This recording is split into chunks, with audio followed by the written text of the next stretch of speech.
Dr. Doreen Grand-Pichet is the Dr. Doreen is an expert in autism. Doreen Grand-Pichet. Dr. Grand-Pichet. Dr. Doreen Grand-Pichet. Dr. Doreen Grand-Pichet is a visionary in the field of autism. Now you can ask her questions on Ask Dr. Doreen.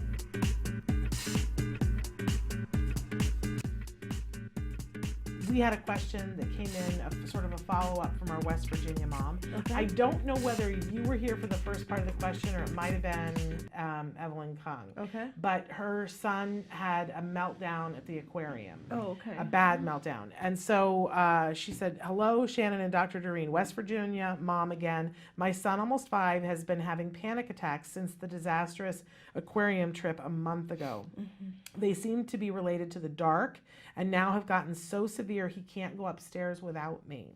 I have to hold him most of the night. Any noise sends him into a frenzy. Our pediatrician recommended cognitive behavior therapy, and I want your opinion and to make sure that I'm going in the right direction. An example of how his panic attacks manifest is his heart rate goes up, breathing rapidly, eyes dilate, his hands and skin become cold and pale.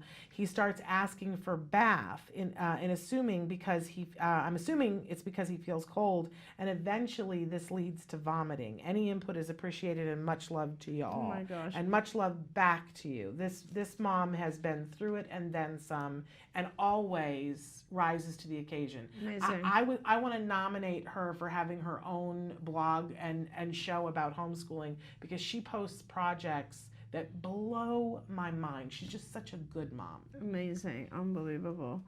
So I don't know what actually happened at the aquarium And I don't completely this. remember, but he had a meltdown. Right.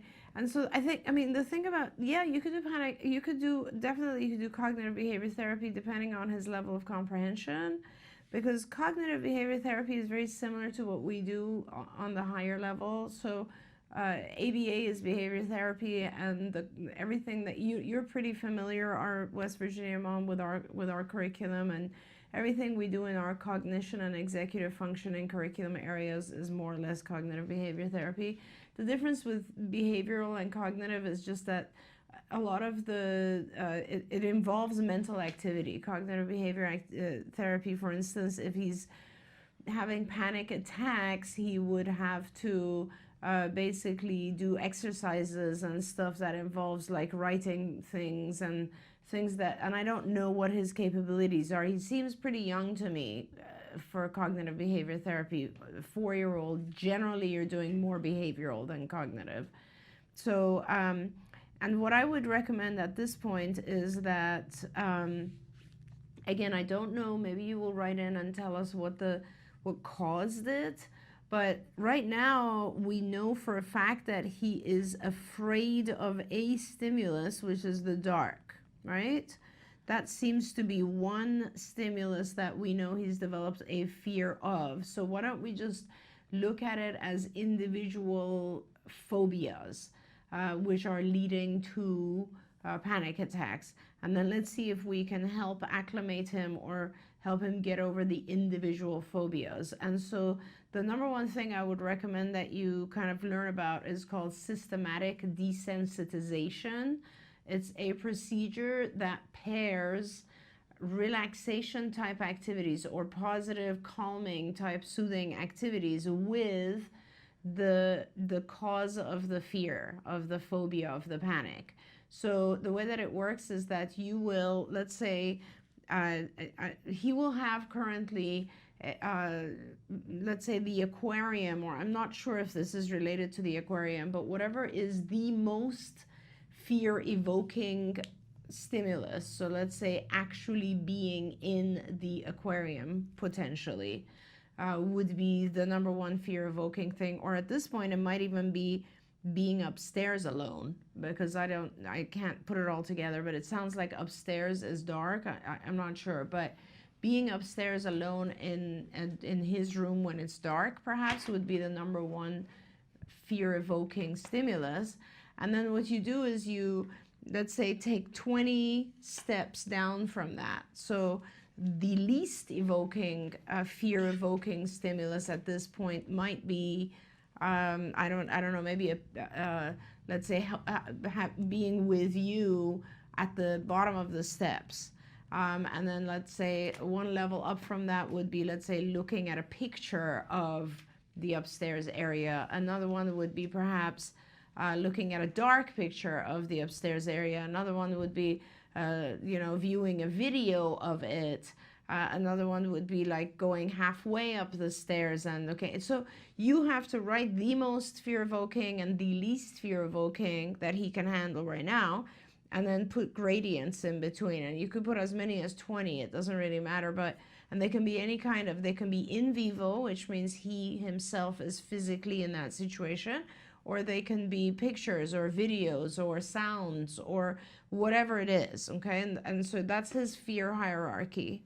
And then separate from that, you will teach him relaxation, things that are relaxing, calming, and so on. It sounds like taking a bath is a very relaxing thing for him. Just the thing with the bath, you can do bath, but it's also better, it's also good if you can give him a couple of other things that are calming, relaxing, etc. They could be things like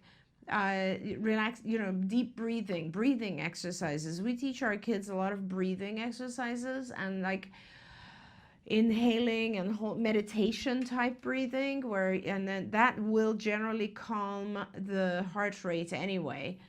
Music is something that's very calming to our kids. I don't know, there's maybe eating can sometimes be very calming. Bathing, of course, is. She sent a little bit of an update. She said the aquarium incident was he was terrified of the dark there. Yeah. It was crowded and loud, and the animals were unpredictable as they move.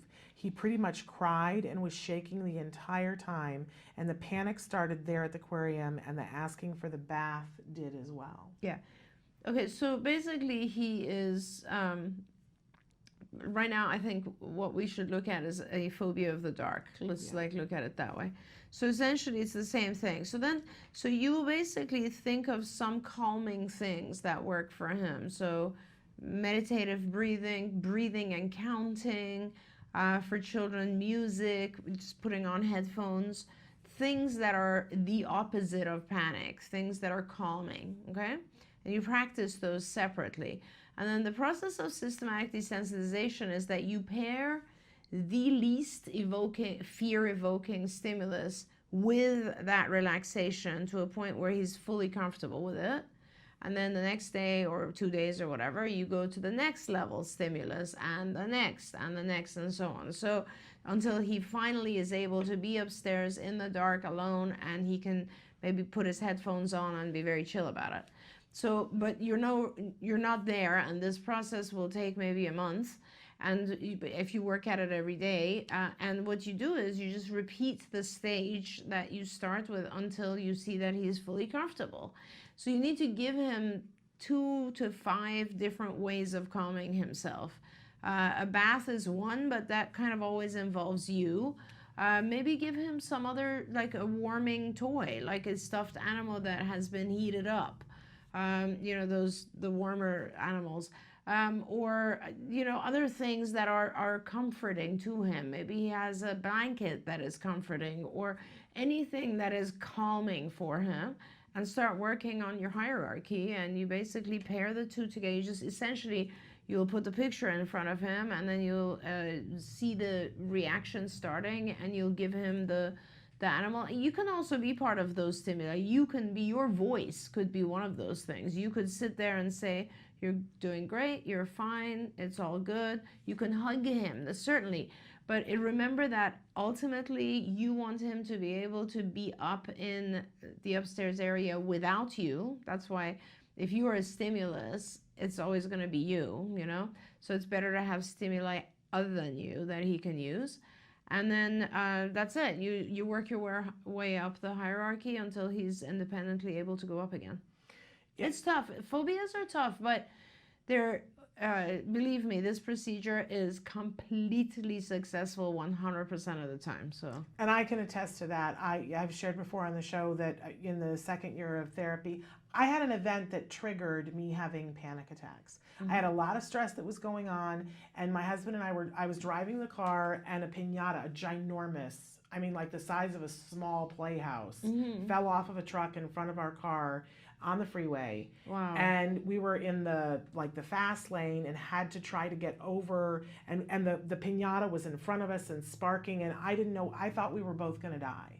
I thought my husband and I were going to die, or we were going to cause an accident, kill other people. And I'm driving while this is happening, and all I could think was, my child is about to be an orphan, and he has autism, and what is going to become of everyone. And you know, we got through it, and it was horrifying. I mean, it's funny. I look at it now, and it's like a scene in a comedy film, because my husband and I were both screaming, you know, what do we do? What do we do? And you know, it's comical to me now. You know why? Because I had to go through cognitive behavioral therapy. Because what happened was, so there was this event, it triggered all this panic in so many different directions that I became afraid of everything and couldn't leave the house for a while, and I certainly couldn't drive the car, and I certainly couldn't drive on the freeway, right?